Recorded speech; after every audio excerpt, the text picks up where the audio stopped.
Bang ya percaya dengan Yesus dan saya percaya dengan Nabi Isa. Oke. Tapi mereka berdua berbeda kan Bang? Baik, kalau bagi Anda beda, ya itu bagi Anda. Tapi kalau kita lihat ajarannya seperti apa? Kan gitu. Kita lihat ajaran Nabi Isa dan ajaran Yesus. Ajaran Nabi Isa, ya Bang ya, ini saya kasih jawaban satu dulu, mohon disimak. Menurut Anda kalau beda ya itu pemahaman Anda. Tapi kalau kita lihat dari ajaran Yesus dan Nabi Isa, ajaran mereka itu sama. Kenapa saya bilang sama? Yesus ngomong di Matius 10 nomor 6, Aku diutus hanya untuk domba yang hilang dari Bani Israel. Terus di Matius 15 nomor 24 kata Yesus, Aku diutus hanya untuk Israel. Nabi Isa di Al-Quran, Quran surah Ali Imran ayat 49, wa rasulan ila Bani Israel. Dia adalah utusan untuk Bani Israel. Itu sama ajarannya atau ya. Habis itu Yesus mengaku utusan Tuhan. Yohanes 17 nomor 3, inilah hidup yang kekal itu, mereka mengenal Engkau satu-satunya Allah yang benar dan mengenal Yesus Kristus yang telah Engkau utus. Itu ada di dalam Quran surah Maryam ayat 30. Qala inni abdullah, sesungguhnya aku ini, kata Nabi Isa, adalah hamba Allah. Ataniyal kitaba, dia memberiku kitab Injil, wa ja'alani nabiyya, dan menjadikan aku seorang nabi. Sama, dia mengaku antara Nabi Isa dan Yesus sama-sama hamba Allah. Apalagi kalau Anda buka di kitab Anda di dalam Matius 12 nomor 15, judul perikopnya aja Yesus hamba Allah gitu. Jadi sama ada ajaran Yesus dengan Nabi Isa di Al-Quran. Selain itu Bang, di dalam Lukas 4 nomor 8 kata Yesus seperti apa? Sembahlah Allah, hanya kepada Dia saja engkau berbakti. Ini 3 kali diulangi di Al-Quran yang dikatakan Nabi Isa. Quran surah Al-Imran ayat 51, Quran surah Maryam ayat 36, Quran surah Az-Zukhruf ayat 64. Apa kata Nabi Isa? Innallaha huwa rabbi wa rabbukum fa'budu hadza shiratum mustaqim. Menyembah Allah, sesungguhnya Allah adalah Tuhanku dan Tuhanmu, maka sembahlah Dia, inilah jalan yang lurus. Sama perintahnya antara Nabi Isa dan Yesus, sama-sama menyuruh menyembah Allah Bang. Satu lagi sebelum Abang tanggapi. Orang yang menuhankan Yesus itu akan dihakimi. Orang yang menuhankan Nabi Isa akan dihakimi Nabi Isa. Sama dengan Yesus menghakimi penyembah-penyembahnya. Orang yang menyembah Nabi Isa akan dihakimi Nabi Isa. Sama lagi dua-duanya. Yesus di dalam Matius 7 nomor 22 sampai 23. Apa yang dikatakan Yesus? Tidak semua orang yang berseru kepadaku Tuhan, Tuhan akan masuk dalam kerajaan sorga. Kan kayak gitu. Melainkan ia yang melakukan kehendak Bapakku di sorga. Terus kata Yesus lagi, ya, tidak semua orang yang berseru-seru kepadaku Tuhan, Tuhan, yang memakai namaku, yang mengadakan mukjizat pakai namaku, terus melakukan penyembuhan pakai namaku, tidak semua orang itu akan masuk dalam kerajaan sorga. Maka kata Yesus, ya, pada hari akhir aku akan berterus terang kepada orang yang menyembah dan memakai namanya. Seperti apa dia berterus terangnya? Bahwa Yesus mengatakan, kalian tidak kukenal, kalian adalah pembuat kejahatan, kata Yesus. Jadi yang menuhankan Yesus, yang menyembah Yesus, yang memakai nama Yesus, Yesus di hari akhir akan mengusirnya. Di dalam Matius 7 nomor 22 sampai 23. Nabi Isa juga seperti itu. Di dalam Quran surah Al-Maidah ayat 116 sampai 117. Allah di hari kiamat, ya, akan memanggil Nabi Isa. Lalu Nabi Isa ini dihadapkan kepada para penyembahnya. Langsung dihakimi Allah, langsung ditanya Allah, idz qala Allah ya Isa bin Maryam a anta qulta lin-nasi ittakhiduni wa ummi ya ilahaini min dunillah. Hai Nabi Isa, kata Allah di hadapan para penyembahnya, apakah kamu dulu menyuruh manusia sewaktu di dunia untuk menyembahmu dan ibumu? Maka Nabi Isa menjawab, qala subhanaka ma yakunu li an aqula ma laisa li bihaq.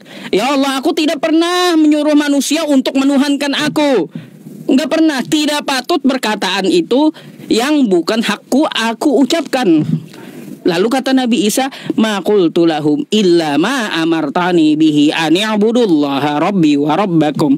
Aku tidak pernah menyuruh manusia untuk menuhankan aku, untuk menyembah aku, kecuali aku menyuruh manusia untuk apa? An i'budullaha rabbi wa rabbukum. Menyuruh menyembah Allah Tuhanku dan Tuhanmu. Tuh sama ajarannya. Jadi kalau menurut Anda oknumnya beda, itu pendapat Anda. Tetapi kalau kita lihat ajaran Yesus dan ajaran Nabi Isa itu sama, Bang. Jadi seperti itu. Ya gini Bang, mungkin saya bertukar pikiran sama Abang, dan saya ingin menyampaikan bahwa konsep Anda terhadap Yesus mungkin berbeda dengan orang Kristen, karena kita percaya bahwa ada nubuatan dari Yesaya. Saya memang tidak pakar dalam ayat ya, atau hafal ayat. Jadi sudah dinubuatkan bahwa dia akan menjadi korban yang sempurna, dan korban yang sempurna hanyalah Yesus untuk menebus dosa kita. Dan baik, kita percaya. Bang, boleh saya tanya dulu, itu Yesaya berapa gitu?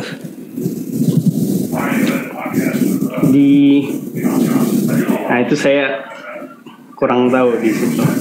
Tapi ada di Yesaya 51 setahu saya. Bukan 51 Bang, 53. Oh ya 53. Terus ini saya juga satu lagi, ada berapa poin. Jadi ada perspektif yang bisa dibawa juga, bahwa jika apa sih yang dianggap Tuhan ya kan di dalam Al-Quran. Nah saya akan membawa beberapa ayat nih. Di surat 57 ayat 3, dialah yang awal yang akhir. Ya. Lalu di Wahyu 1 ayat 17 sampai 18, Yesus mengatakan dia adalah awal dan akhir, dia adalah Alfa dan Omega. Lalu di nomor 2, siapa yang dapat memberikan pengampunan dosa, di surat 3 ayat 135. Ya. Dan di Markus 2 ayat 10, Yesus mengampuni dosa. Lalu di poin ketiga, siapakah yang menjadi hakim terakhir? Nah, di surat 22 ayat 54 sampai 60, yang menjadi hakim terakhir hanyalah Tuhan, right? Nah, tapi di Matius 25 ayat 31 sampai 32, dia akan menjadi hakim terakhir. Lalu siapakah kebenaran? Ya kan? Di surat 22 ayat 6 menyatakan hanyalah Tuhan yang kebenaran. Tapi dalam Yohanes 14 ayat 6 dia menyatakan bahwa dia adalah kebenaran. Dan yang kelima, siapa yang membangkitkan orang dari mati? Nah, di surat 22 ayat 22 ayat 7 ya, menyatakan bahwa hanyalah Tuhan, tapi Yesus membangkitkan di Yohanes 5 ayat 25 sampai 29. Jadi itu beberapa poin bahwa Tuhan mengirimkan anak yang tunggal, dan dia dan Bapa adalah satu. Yesus dan Bapa adalah satu. Dia menyatakan bahwa dia dan Bapa adalah satu. Memang Tuhan tidak bisa masuk ke dunia sebagai Tuhan, tapi dia bisa menjadikan manusia dan anak Allah itu tersebut. Jadi itu aja sih Bang ya. Baik Bang, ayat-ayat Al-Quran yang Anda sebutkan tadi, tolong satu persatu lagi akan saya tanggapi gitu ya, kalau saya lupa ya. Baik Bang, Anda bilang bahwa Allah itu adalah kebenaran. Betul. Dia memang kebenaran. Bahkan dia mengutus nabinya pun juga dengan kebenaran. Quran surah Al-Baqarah ayat 119, Inna arsalnaka bil haq, kami mengutus engkau ya Muhammad dengan kebenaran. Terus Quran surah Muhammad ayat 2, Nuzila ala Muhammadi wa huwal haqqu min rabbihim, sesungguhnya Allah ya menurunkan kepada Nabi Muhammad adalah kebenaran yang dibawanya dari Tuhannya. Kan kayak gitu. Jadi yang namanya Tuhan itu kebenaran. Betul, saya sepakat. Tapi kalau Anda komparasi dengan Yesus gitu ya, kata Yesus, akulah kebenaran dan hidup. Kan kayak gitu. Akulah jalan kebenaran dan hidup. Tidak akan ada yang sampai kepada Bapa tanpa melalui aku. Betul? Yohanes 14 nomor 6. Bang, Anda perlu tahu, dia ngomong sama siapa? Sama Thomas, bukan sama Kristen, Bang.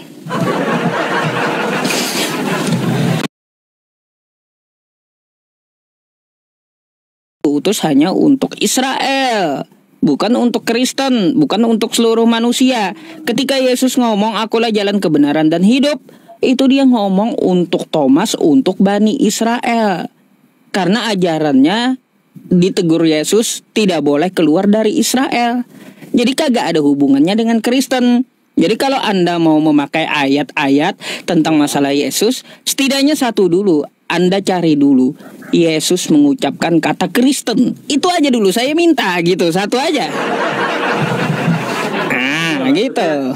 Kan ajaran yang diajarkan, bahkan sekarang gini, saya tanya balik, emang Al-Quran hanya untuk orang Arab kah? Gitu. Bukan, min qablu hudal linnas. Gini Bang ya, saya bacakan Quran surah Ali Imran ayat 2 dan 3. Kan kayak gitu.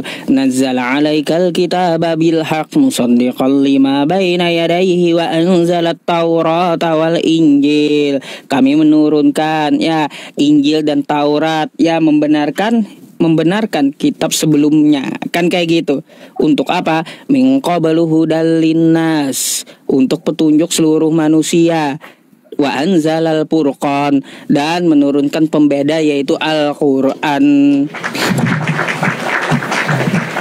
Gitu. Jadi Al-Quran itu untuk seluruh manusia. Ada gitu klaimnya gitu Bang. Injil bukan untuk seluruh manusia. Kalau Injil untuk Bani Israel, bukan untuk seluruh manusia. Tapi di Al-Quran mengatakan bahwa Injil adalah cahaya dan kehidupan. Betul, Quran yang Anda bawa itu Quran surah Al-Maidah ayat 46 sampai 47. Di dalam Injil ada petunjuk dan cahaya. Maka dari itu ayat 47-nya ambillah hukum sesuai dengan Injil. Kan kayak gitu. Lalu di mana petunjuk? Anda imani Injil nggak? Baik. Saya imani itu Injil Bang. Di dalamnya ada petunjuk dan cahaya. Udah, itu jawabannya untuk seluruh manusia. Baik, sabar dulu Bang. Ya. Di dalam Injil ya ada petunjuk dan cahaya. Lalu ambillah hukum menurut Injil. Injil itu untuk Bani Israel. Yang Anda bawakan itu Quran surah Al-Maidah ayat 46 sampai 47. Tapi sayangnya petunjuk dan cahaya itu di ayat 48-nya dipelihara dalam Quran, bukan dalam kitab Anda, bukan. Oke, sekarang gini. Satu lagi Bang, satu lagi belum selesai. Jadi Bang ya, yang dinamakan Injil itu bukan kitab Anda. Kitab Anda itu adalah Bible. Injil itu adalah pewahyuan yang diturunkan kepada Nabi Isa atau Yesus. Kalau kitab Anda itu adalah catatan-catatan dari wartawan melalui penyelidikan. Contohnya di Lukas 1 sampai 3. Jadi kitab Anda itu bukan Injil, tapi Injil itu adalah yang diomongkan Nabi Isa. Gitu bedanya. Oke, Anda bilang Injil itu hanya pewahyuan, tapi Islam muncul 600 tahun kemudian dan Injil dicatat oleh para rasul kan, para murid Yesus. Dan Anda maksudnya Anda mendapatkan dari mana bahwa itu bukan Injil yang kita pakai sekarang, bukan catatan-catatan dari murid Yesus. Dan satu lagi untuk menanggapi kalau Injil bukan untuk seluruh manusia, jadikanlah semua orang muridku dan baptiskanlah dalam nama Bapa, Putra dan Roh Kudus. Itu dalam saya lupa. Tapi intinya itu merupakan perintah Yesus untuk jadikanlah seluruh manusia muridku, dan mereka tersebar ke Eropa, sampai ke India, dan mereka mati semua demi Yesus. Oke. Bang, jadi kayak gini, yang Anda katakan itu ya kata Yesus ya, jadikanlah semua bangsa muridku, kan betul? Iya. Iya, semua bangsa muridku. Ada dia bilang di situ, jadikanlah semua bangsa penyembahku. Kan enggak, beda berarti. Enggak ada Yesus ngomong jadikanlah semua bangsa penyembahku, enggak ada. Jadi yang dikatakan oleh Yesus itu jadikanlah semua bangsa muridku Anda bisa lihat ya apa yang kita lihat terjadi di kehidupan Yesus. Dia mempunyai 12 murid yang semuanya bangsa Israel. Nggak ada juga kalau Anda lihat ke sekolah ya Bang ya, ke sekolah kita tuh ya, SD, SMP atau SMA ya, atau di ponpes pun atau di sekolah apapun, nggak ada guru nggak ada murid nyembah guru Bang, nggak ada. Nggak ada. Setahu saya ada salah satu dari murid bilang engkaulah Tuhan. Pokoknya ada pernyataan dari murid yang menyatakan, dan Yesus memang tidak secara langsung menyatakan menyembah, tapi kita lihat aja dia dalam keledai, dia jalan dengan keledai tersebut, dia disambut seperti disembah gitu. Baik Bang, jadi gini, itu kata Thomas, kan gitu. Kata Thomas itu bukan menyebut Yesus Tuhan, bukan. Tapi gini, Thomas itu berkata seperti orang terkejut. Kayak gini, ketika saya ngomong, Inna lillahi wa inna ilaihi roji'un, astagfirullah, masya Allah, kata saya. Kan kayak gitu. Lalu teman saya membenarkan, ya, masya Allah, kata teman saya. Betul, masya Allah, karena kehendak Allah. Begitu pula ketika Thomas itu ngomong, ya Allahku Tuhanku, kata Yesus, betul Thomas, betul apa yang kamu katakan. Jangan ya Yesusku. Beda konteksnya di situ. Gak ada Thomas ngomong ya Yesusku lalu dibenarkan Thomas, gak ada. Tapi kata Thomas, ya Allahku Tuhanku, lalu dibenarkan oleh Yesus. Betul gitu. Kamu harus kepada Allah saja berbakti. Itu kata Yesus, bukan kepada dirinya. Gitu maksudnya. Terus berkaitan tentang nubuatan nebus dosa, kata Anda, Yesaya 53. Bang, bermasalah kalau Anda bawa ayat itu. Kenapa saya bilang bermasalah Anda bawa ayat itu? Itu ya bukan untuk Yesus. Karena di situ Yesaya 53 nomor 10-nya Bang, ya. Orang yang menjadi korban tebusan dosa itu, dia akan melihat anak-anaknya tumbuh besar. Kalau Anda memaksa ayat itu, ya, mana anak-anak Yesus dan istrinya? Nubuatan di Yesaya itu. Oke, mungkin saya harus pelajari lebih lanjut. Ya, nanti Anda pelajari Yesaya 53. Orang yang menjadi korban tebusan dosa, dia akan melihat keturunannya berumur panjang. Kalau kita paksakan untuk Yesus, Yesus kagak punya keturunan kan, menurut Kristen, kagak punya istri. Berarti bukan untuk Yesus, Bang. Nah, terus kenapa kata Anda ya tentang masalah Injil tadi ya, yang diucapkan Yesus atau Nabi Isa saja. Padahal kan murid-muridnya kan mencatatkan kata Anda. Bang, Anda bisa membuka Quran surah Al-Baqarah ayat 79 ya, yang bunyinya kayak gimana? Fawailul lilladzina yaktubuna al-kitaba biaydihim summa yaquluna hadza min indillah liyashtaru bihi thamanan qalila. Celakalah orang yang menulis kitab dengan tangan mereka sendiri ya, memasukkan ideologi cerita mereka sendiri ke dalam kitab tersebut, lalu mereka katakan hadza min indillah, ini dari Allah. Untuk apa? Liyashtaru bihi samanan qalila, untuk mengambil keuntungan yang sedikit. Lalu direvisi terus itu kitab gitu, untuk mengambil keuntungan yang sedikit. Betul nggak kitab Anda revisi terus, Bang? Hanya bahasanya, tapi intinya tidak direvisi. Nah, kalau yang dimaksudkan apa? Kata Allah, celaka orang-orang tersebut karena kitab itu yang ditulis murid-muridnya bukanlah dari Tuhan semesta alam yang ajarannya disampaikan Yesus. Wa inna minhum lafariqan yalwuna alsinatahum bil kitab litahsabuhu minal kitab wa ma huwa minal kitab. Ada sebagian orang memutar-mutar lidahnya untuk apa? Untuk membacakan sebuah kitab agar abang menyangka bahwa kitab ini adalah bagian dari Alkitab. Wa yaquluna huwa min indillah, lalu mereka mengatakan ini dari Tuhan semesta alam. Wa ma huwa min indillah, padahal itu dari penyelidikan. Coba abang buka ya, coba abang buka Lukas 1 sampai 3. Kitab Anda itu saya 53 dulu, Bang, yang awal ya. Oh ya, silakan. Di mana, Bang, yang anak-anak itu? Nomor 10-nya. Yesaya 53 nomor 10 atau 12. Lupa saya antara dua. Itu sudah kesusahan jiwanya ya.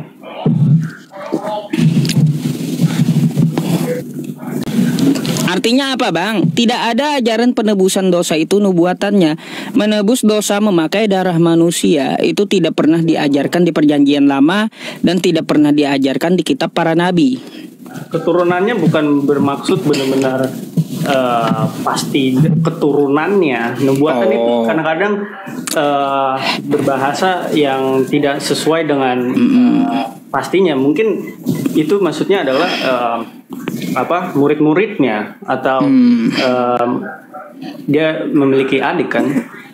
Gini bang ya, yang namanya keturunannya Anda lihat dalam bahasa teks aslinya itu bukan diumpamakan ke murid-murid atau umatnya, bukan.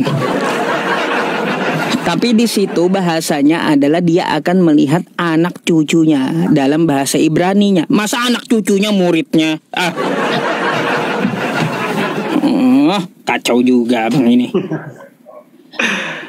Oke bang, nanti ya saya harus pelajari lagi kalau. Nah itu tuh satu Yesaya 53 tadi. Tidak hanya di Yesaya 53 kalau setahu saya nubuatan. Tapi mana lagi? Intinya ya senang bisa berdiskusi dengan abang. Tapi saya harus pergi bang. Oh iya, masih banyak yang perlu abang pelajari. Nanti baca-baca dulu baru naik lagi ya bang ya. Siap bang.